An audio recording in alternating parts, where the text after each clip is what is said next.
Welcome to the SAFeTy Chronicles, exploring how to keep people and pets safe from the cycle of interpersonal violence. I am your host, Allie Phillips, founder and CEO of Sheltering Animals and Families Together, the SAFeTy Program, a nonprofit organization working with domestic violence shelters to eliminate the pet housing barrier to safety.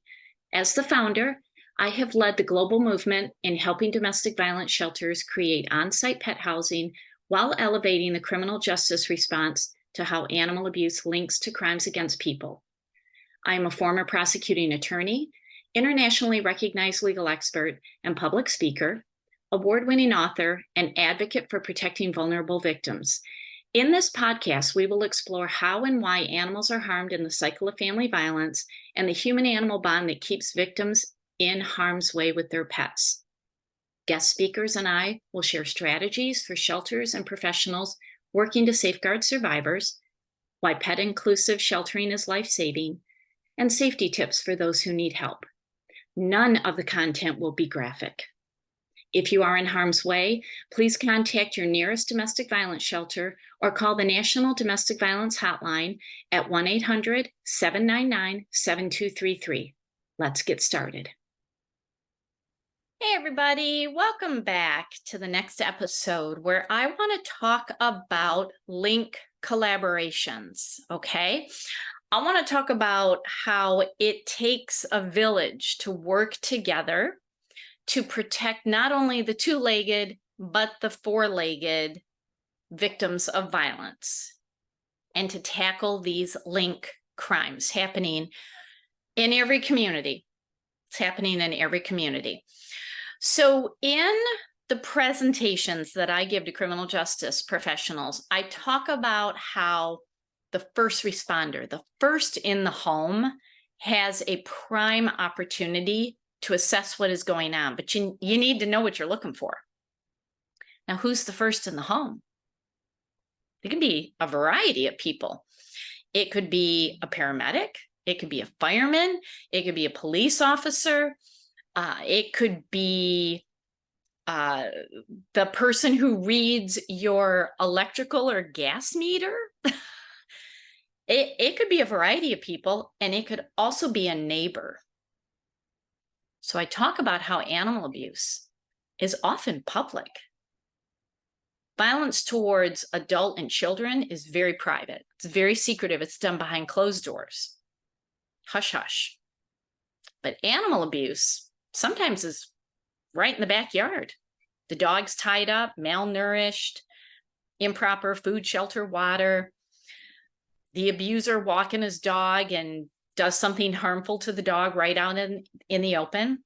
I actually see that. And I roll down my window and I shout at them to stop.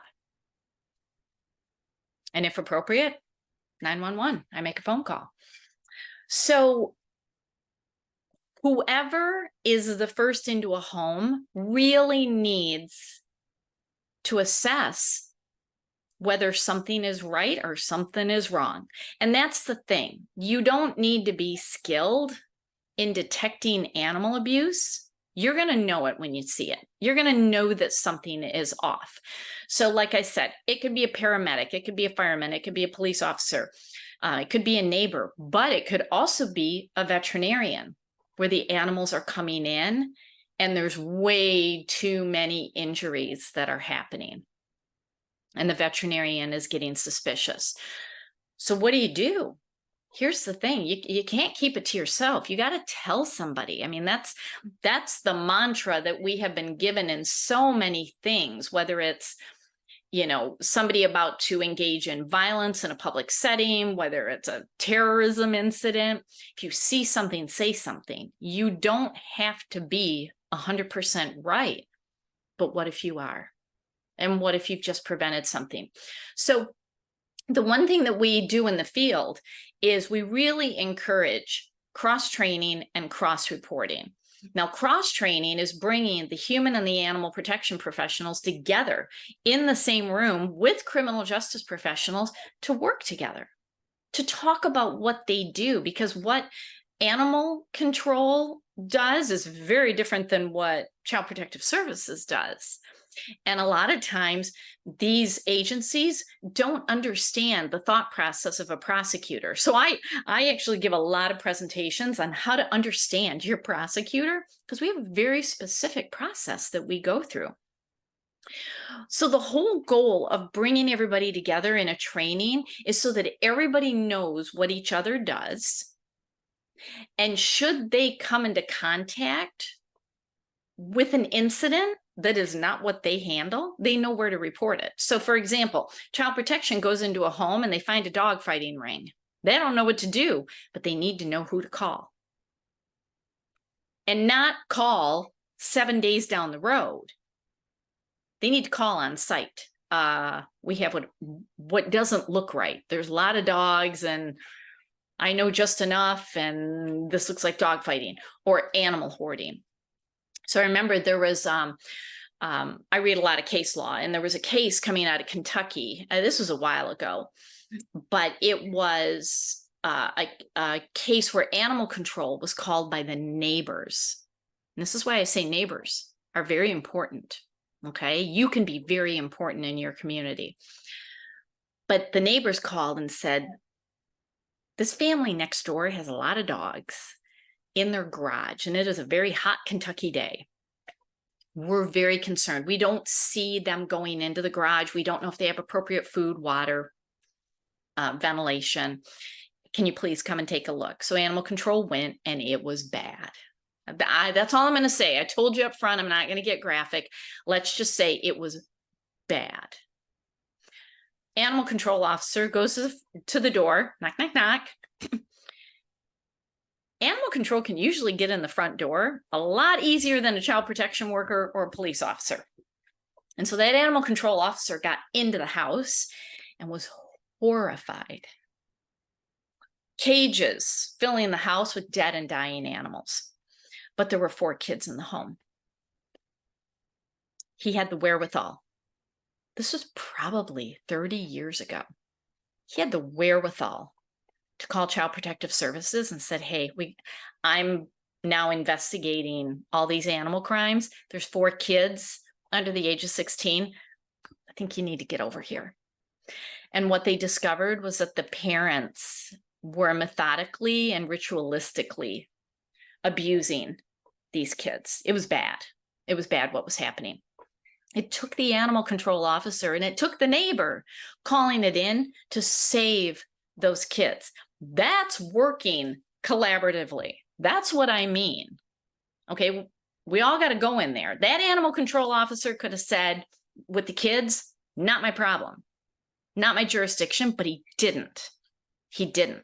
So what we teach in these trainings is you have to stop working in silos, because chances are y'all are going into the same homes. You all are getting the same reports.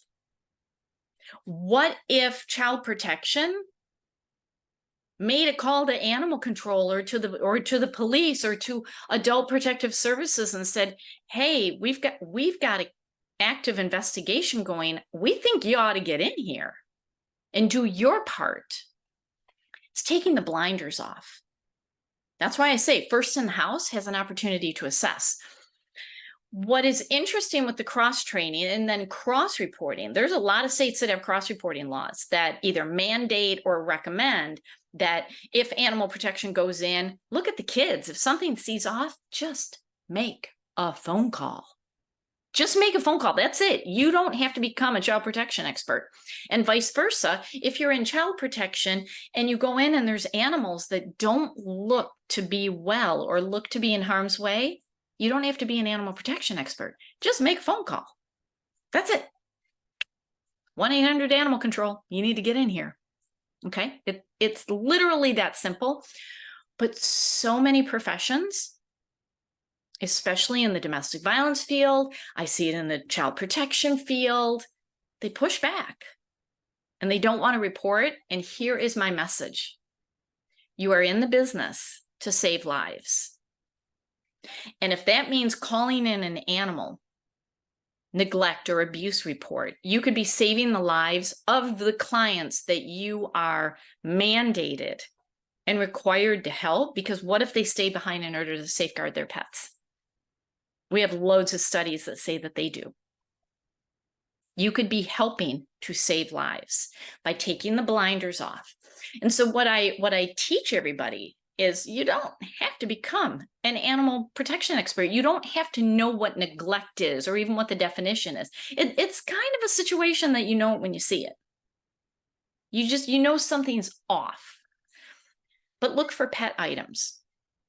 If you are law enforcement, domestic violence, adult protection, child protection, when you go into the home, look for pet items. Even if you don't see animals, look for pet items. Do you see a litter box? Do you see a dog leash? Do you see a cat toy? If you do, start asking questions. Do you have pets? Tell me about your pets. Are they safe? It's super simple. It's really simple. You could unlock an entire history of information that needs to go into a report, because at the end of the day, if there's a crime, the prosecutor is going to look at it, and the prosecutor only knows what you put in the report. So this is what I teach them. You're the eyes and the ears. You've got to ask the questions. You've got to put it in the report. It's very, very important, because you could save lives. Now, when it comes to cross-reporting, I do hear from professionals, they're like, well, we don't have cross-reporting laws, or they're discretionary, which means we can if we want to, but we don't have to. To me, those laws are useless. You either do or you don't. But here's the thing, you don't even have to have laws. You can report in good faith. You can report in good faith. Just write it in your report. I went into the home to check on a child. I saw a dog that was very malnourished. Maybe the dog was outside. I didn't see water in the bowl. I didn't see food. The shelter was inappropriate. It just didn't seem okay. And I called animal control, or I called the police. That's all you got to do. That's all you got. Just write down what you see. You don't need a law to tell you to do the right thing. Because what if that's the trigger and kind of the tipping point of what is going on in that house? This is what we teach. Get together in the same room, share the information collaboratively, start reporting to each other, know how to report, and do it whether you have laws or not. And what you end up creating is what is called a multidisciplinary team. I mean, this is big in the child protection world. Multidisciplinary teams have been working together for decades, because it takes a village literally to come together to surround a child and to help a child through a situation where they've been maltreated. What if everybody came together? Prosecutors, police, a caseworker, social worker, healthcare provider, whether it's medical or mental health, child protection, domestic violence, adult protection, forensic interviewers, victim advocates, mental health professionals, probation, school personnel, child care providers, animal welfare, animal control officers, veterinarians. Imagine you have everybody in the room. And then child protection speaks up and says, we are investigating a case of child abuse and there are animals on site. Imagine then that a veterinarian says they are a client. And animal control says, we've been out there repeatedly. As a former prosecutor, I'd be listening to all of this and saying, y'all need to come together, put it all together in a report and submit it to look at criminal charges. But it's not just about criminal charges. It's about the safety and the welfare of everybody there. Because that's what the link is. Violence toward a two-legged or four-legged being means that no one is safe in the home. Now, what is interesting is when we went through the pandemic, a lot of people were not able to go into shelter. A lot of services shut down. So a lot of people started adopting pets because they're home, they're working at home, they wanted companionship. So there was an increased awareness of pets in the home. And this is where communities really needed to look out for each other. Neighbors needed to look out for each other. Neighborhood watch, phone check-ins, checking on pets, asking about pets, getting to know your neighbors, being on the lookout. I mean, literally neighborhood watch, but also looking for pets. This is all important. So as communities, we can come together. We can look out for our neighbors. The professions should be coming together, taking off the silos, taking off the blinders. And then for those professions who are going into the home and they happen to experience violence in the home that's happening to both people and pets, they need to know about the pet safe sheltering in their communities. And that's where safetyprogram.org.